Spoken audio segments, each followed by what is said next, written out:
மாசி மகம் அதன் சிறப்பு உருவான கதை மற்றும் கடலூரில் 10 நாள் திருவிழா. மாசி மகம் என்றால் என்ன? மாசி மகம் என்பது தமிழர் திருநாட்டில் கொண்டாடப்படும் மிகப்பெரிய ஆன்மீக திருவிழாக்களில் ஒன்றாகும். இது மாசி மாதத்தில் பிப்ரவரி முதல் மார்ச் வரை மகம் நட்சத்திரம் இணையும் நாளில் நடைபெறுகிறது. ஒவ்வொரு ஆண்டும் கொண்டாடப்படும் இந்த திருவிழா 12 ஆண்டுகளுக்கு ஒருமுறை மகா பெருவிழாவாக மிக விமர்சையாக நடைபெறுகிறது. மாசி மகத்தின் சிறப்பு. மாசி மகம் தினம் ஆன்மீகத் தூய்மை மற்றும் பாவவிமோசன நாளாக கருதப்படுகிறது. இந்த நாளில் புனித நீராடுவது மூலம் கடந்த பாவங்கள் கழுவதுடன் மனநிதி மற்றும் ஆன்மீக செழிப்பு கிடைக்கும் என்று நம்பப்படுகிறது.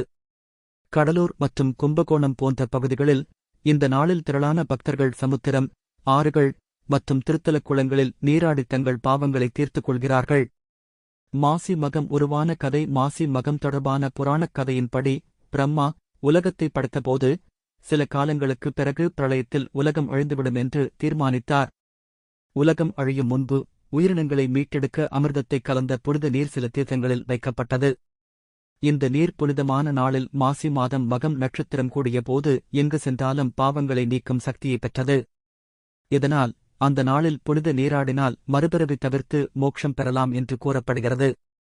கடலூரில் மாசி மகம் திருவிழா. கடலூர் ஓடத்துறை ஓட் பகுதியில் மாசி மகம் மிகச் சிறப்பாக 10 நாட்கள் திருவிழாவாக கொண்டாடப்படுகிறது.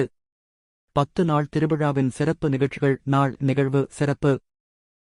முதல் நாள் கொடியேற்றம். திருவிழாவின் ஆரம்பம் 2 முதல் 7 வரை நாட்கள். தினசரி உற்சவம், பல்வேறு அலங்காரங்களில் புறப்பாடு. 8ஆம் நாள் தேரோட்டம், பெரிய தேரில் உற்சவமூர்த்தி வீதியிலா. 9ஆம் நாள் தெய்வார திருவிழா, பக்தர்கள் தீப ஆராதனை. 10ஆம் நாள் தீர்த்தவாரி, கடலில் புனித நீராடுதல். மாசி மகத்தில் புனித நீராடலின் நன்மைகள்: பாவங்கள் நீங்குதல், உடல் மற்றும் மனநலம் மேம்படுதல், குடும்ப நலன் கிடைத்தல், தீய சக்திகள் நீங்குதல், ஆன்மீக முன்னேற்றம். முடிவுரை: மாசி மகம் என்பது தமிழர்களின் ஆன்மீக மரபில் முக்கியமான புனித நாளாகும். இது நம் கடந்த பாவங்களை கழுவி ஆன்மீக ஒளியை பெற உதவுகிறது. கடலூரின் ஓடத்துறை 10 நாள் திருவிழா பக்தர்களை ஒரே இடத்தில் சேர்த்து ஆன்மீக உணர்வை வளர்க்கும் ஒரு மகத்தான நிகழ்வாக கொண்டாடப்படுகிறது. மாசி மகம் திருவிழாவில் புனித நீராடி சிவன் அருள் பெற்று ஆன்மீக செழிப்பு அடைய எல்லாம் சிவமே